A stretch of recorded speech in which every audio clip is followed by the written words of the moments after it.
नमस्कार, मी शेखर जोशी. सतलज या चित्रपटावरून नवा वाद. झी5 या OTT प्लॅटफॉर्मवर काही दिवसांपूर्वी प्रदर्शित झालेला सतलज चित्रपट आता तिथून हटवण्यात आला आहे. मात्र हा चित्रपट भारतात दिसणार नसला तरी परदेशात मात्र पाहायला मिळणार आहे.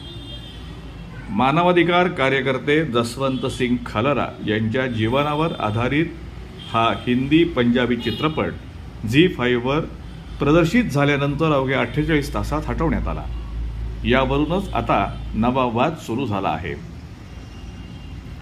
या चित्रपटाचं आधीचं नाव पंजाब 95 असं होतं. हा चित्रपट 1990च्या दशकातील पंजाबमधील दहशतवाद आणि मानवाधिकार उल्लंघनाविरुद्ध लढणाऱ्या जसवंत सिंग खालरा यांच्या कथेवर आधारित आहे.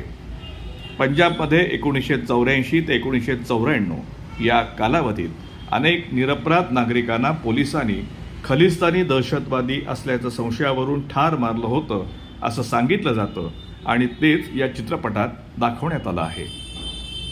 केंद्रीय चित्रपट प्रमाणपत्र बोर्डाबरोबर झालेल्या संघर्षानंतर हा चित्रपट अखेर झी5 या OTT प्लॅटफॉर्मवर प्रदर्शित झाला होता. चित्रपटाचे दिग्दर्शन हनी त्रेहान यांनी केले असून दिलजीत दोसांझ यांची चित्रपटात मुख्य भूमिका आहे. चित्रपटाला IMDbवर 9.5 इतकं रेटिंग मिळालं होतं. 3 जुलैला हा चित्रपट झी5वर प्रदर्शित झाल्यानंतर अनेकांनी तो पाहिलाही, मात्र आता तो हटवण्यात आला आहे. सतलज चित्रपट पुढील सूचना मिळेपर्यंत भारतात दिसणार नाही. हा चित्रपट पुन्हा रसिकांपर्यंत लवकरात लवकर यावा यासाठी आम्ही प्रयत्न करत आहोत असं स्पष्टीकरण झी5नं दिलं आहे. हा चित्रपट अचानक का हटवण्यात आला? तो भारतात दिसणार नसला तरी परदेशात मात्र दिसणार आहे. हे कसं काय?